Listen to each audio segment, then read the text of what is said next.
After 3 weeks of this, the rebels finally abandoned Qusayr. The smell of death is everywhere, said a doctor here. Government forces overran this place, helped by the Lebanese militia Hezbollah. This war could spread. There are now a very large number of Hezbollah fighters in Syria, in Al-Qusayr. The Hezbollah fighters are invading Syrian territory. And when they continue to do that, and the Lebanese authority don't take any action to stop them coming to Syria, I think we are allowed to fight against Hezbollah fighters inside Lebanon territory. To win, or even to survive, the rebels need more and better weapons.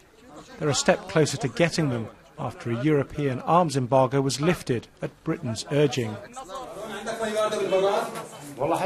But the rebels, too, face accusations of human rights abuses.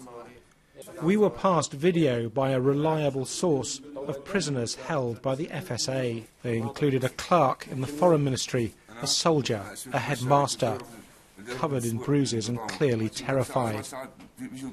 "Haven't we treated you well?" asked the commander, rather menacingly. Then he declares that the men are all spies. It's not certain what happened to them. Al-Qaeda is also in Syria.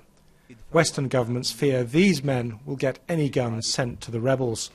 The FSA says that unless the West helps moderates, the jihadis will only grow stronger. Without the support from our friends in the Western country and in the USA, the fight will continue for many, many years, and there will be more martyrs, more destruction, and there is some other kind of danger. The extremist group will win more sympathy, and we don't like to see that these groups win more power and more sympathy among the Syrian people. Syria has fallen into the abyss of civil war. The destruction is immense. The UN says 80,000 have died, 6 million have fled their homes, a quarter of the population. The UN-sponsored peace talks it had been hoped would take place next week have been postponed, with no date set for the parties to meet. The rebels have said they will accept no agreement under which Bashar al-Assad remains as president. The government has said they'll accept no deal under which he goes. The prospects for a negotiated settlement or even for a ceasefire are remote at best. Paul Wood, BBC News, Istanbul.